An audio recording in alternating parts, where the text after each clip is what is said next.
repete, vale informar que está aprovado pela Lei 20/20, de 9 de julho. E ela pode ser dividida em duas partes. Imposto predial na detenção e de alocação de imóveis. Na detenção, quando um determinado contribuinte faz o fruto do seu próprio patrimônio, do seu próprio imóvel. E também quando esse imóvel estiver em uso da União, mas não só que eu não seja proprietário, porém só a pessoa que cuida do imóvel. Então também tem a responsabilidade subsidiária de pagar este imposto predial na detenção. E para a detenção paga-se até março de março, o último dia útil do mês de março. Porém, nós podemos negociar junto à Administração Geral Tributária para poder pagar o imposto predial por prestações e até 6 prestações. Agora, a base de incidência do imposto predial é o valor patrimonial. Quando dizemos valor patrimonial, não é o valor que nós compramos o imóvel, não é o valor que nós gastamos para a construção do imóvel, é o valor que o fisco atribui que o nosso imóvel vale, à base dos dados que declararmos no ato da inscrição do imóvel. Sempre que um determinado imóvel for ocupado, for adquirido, nós temos de inscrever o imóvel usando a modelo 5, que é o modelo usado para a inscrição de imóveis. Ok, enquanto esses imóveis, vale informar que na transmissão do imóvel, na venda do imóvel, não existe a cobrança do IVA, está isento do IVA. Porém, existe o IP de 2% na transmissão. Isto é no âmbito da detenção. Vou repetir, a base de incidência de um determinado imóvel para o pagamento do imposto predial não é o valor que nós queremos vender a casa, não é o valor que nós achamos que ele vale, não é um valor econômico, é o valor que o fisco vai nos honrar à base das características identificadas dentro do imóvel, que é o valor patrimonial, que é o valor fiscal, por onde incidirá anualmente as taxas do IP. Temos a taxa de 0,5 e temos a taxa de 0,1. Para os imóveis que têm valor patrimonial de até 5 milhões, tem a taxa de 0,1. De 5 milhões a 6 milhões, tem um valor fixo único de 5 mil. De 5 milhões ao mais infinito, não pode parar no 6, 5 milhões ao mais infinito, temos a taxa de 0,5 sobre o excesso de 5 milhões. Mas não sobre seja um imóvel avaliado a 20 milhões. Tu vais fazer 20 milhões menos 5 milhões, vai ser 15 milhões. 15 milhões vezes 0,5%. Esse vai ser a taxa, o valor que vai a pagar. E se for um imóvel que tem um valor patrimonial de 6 milhões, de 5 milhões e 700, então vai pagar o valor fixo de 5 mil quantas? Porque está entre o intervalo de 5 milhões a 6 milhões. E se for um imóvel avaliado a 4 milhões, sobre esse 4 vamos aplicar a taxa de 0,1% no âmbito da detenção. Partidos políticos, consulares, entre outras instituições diplomáticas, não pagam IP. Em alguns casos, representantes exteriores de outros países não pagam aqui se os nossos lá também tiverem a mesma prerrogativa. Caso contrário, aqui vão pagar. As igrejas, espaço usado para fins de culto, não podem pagar IP.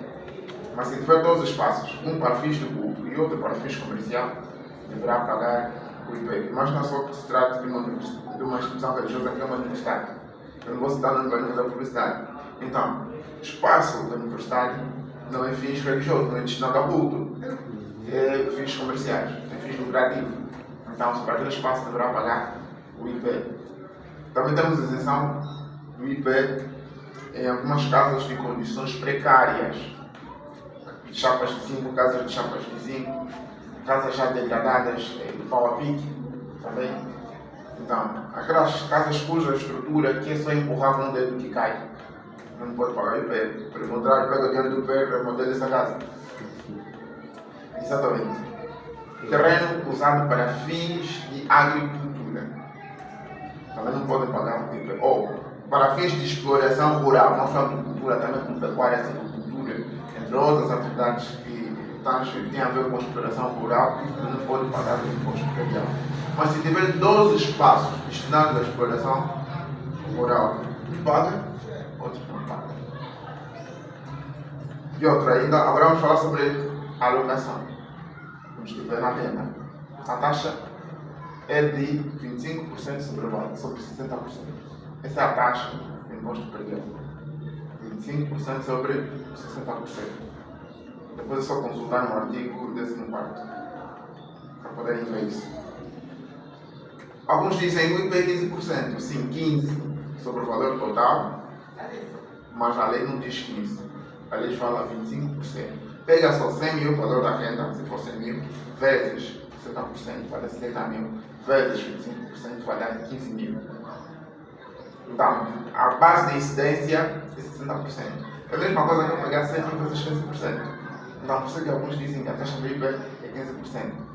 Mas se tu consultares essa lei, vais encontrar o valor de 25%. Mas fazendo os cálculos desse 15% na matéria total, na matéria coletável total, dá quase o mesmo, né? Dá o mesmo. Esses 40 são de facto para manutenção. Sim, é mitigado para a conservação e reparação. Okay. Por isso é que custos inerentes à conservação e reparação do edifício não é aceito fiscalmente isento do imposto industrial. Então, a estrutura imobiliária do seu escritório, esse custo não é aceito, porque já é acautelado no 40% do pagamento do imposto predial. Então, alguns acham exagero, né? Mas é o que diz a lei, infelizmente. Agora, na alocação, um imóvel, se estiver sobre a alocação, já não pode pagar sobre a detenção. Se estiver sobre a detenção, também já não paga pela alocação, porque não está. Então, paga-se um e isenta-se de outro. Exato, não pode ver. Agora, o imóvel está em alocação. E imagina só que terá de pagar o IPI. E é descontado de quem esse imposto predial? É custo para quem? É custo para o destinatário dos rendimentos, para o beneficiário dos rendimentos. Eu vou pagar renda ao empresário de montanha, esperamos, de 100 mil, então vou reter na fonte 15%. Então, vou fazer levar a cofre do Estado até o último dia do mês a seguir, do prazo retido. Há pagamento de IPI no ato pagamento de renda. Pode celebrar-se o contrato. Vale já informar que na celebração do contrato de renda tem 1% do imposto de selo. Deve-se pagar até 1% do imposto de selo, que é encargo do comerciante, esse já é o comerciante que vai suportar. Ainda assim, deverá pagar 15% do imposto predial, não é sobre o valor do imóvel, sobre o valor exato da renda. Sobre o valor da renda. Então, vai reter no 100, leva 85 ao senhor. Okay. Quanto a esse primeiro detalhe, considera-se vencido. Agora, imagina só que eu queira vender o meu imóvel, eu vou estipular um preço.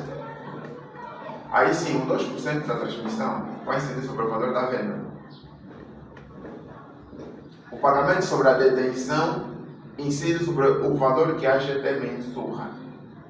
Agora, o valor sobre o 2% da transmissão, a base de incidência, é o valor que você vendeu da fatura, da venda do imóvel.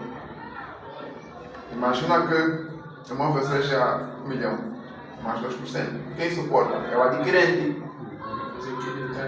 O imposto sobre a transmissão do imóvel é IPI. A matéria coletável, a taxa 2%. Sim. Então, se um determinado prédio não paga imposto predial, a lei diz que não pode fazer a transmissão, não se pode vender. Quem adquire não terá direito de alguns documentos da administração. E outro detalhe importante essa aqui chama a pergunta. O que é um prédio? No âmbito fiscal, o prédio é um imóvel. Não importa se trata de um edifício de andares ou de um terreno baldio, é prédio. É diferente daquilo que se presume no ramo da arquitetura. O prédio é edifício de andares, é um imóvel. Imposto predial. Temos o prédio urbano e o prédio rústico. O prédio rústico são terrenos baldios. O prédio urbano é qualquer edifício erguido. Imagina que eu tenha uma casa no Telamba, sempre repito isso. Uma casa não.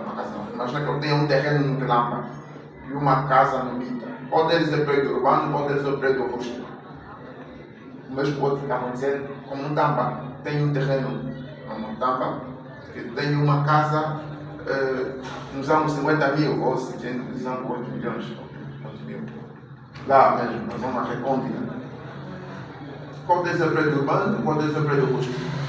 Urbano que está na Mutamba, o rústico que está nas zonas recônditas, porque o rústico geralmente são imóveis ou prédios no âmbito fiscal que se encontram fora ou distante das zonas urbanas e algumas vezes até são para fins agrícolas e essa lista procede. Podemos dizer imóveis que estão no mato, numa linguagem assim mais simples de perceber. Imóveis que estão no mato são considerados de prédios rústicos. E você, Filomeno, concorda com isso? Sim, eu concordo. Doutor Os Cidade? aqueles que estão nas zonas suburbanas, urbanos é aqueles que estão nas zonas urbanas. Grato pela opinião. Pode informar que depende do destino do imóvel. Não é a localização geográfica. Depende do destino e do estado do imóvel. Se for um prédio, encontra-se um lama baldio, prédio rústico é um baldio. Considerado rústico. Exatamente. Baldio. Não pela localização geográfica em si, mas sim pelo destino. Esse serve para quê? Então, se for para aplicar a taxa, vou aplicar a taxa dos prédios abandonados, que é de 10,370 e qualquer coisa, os prédios abandonados sem devida exploração. Então, se for, incentiva-se, se não queres pagar aquelas taxas, tens de pôr pelo menos árvores aí, algumas árvores frutíferas. Vais dizer que está sob exploração. Tem alguns metros ao quadrado aqui, que está aqui abandonado.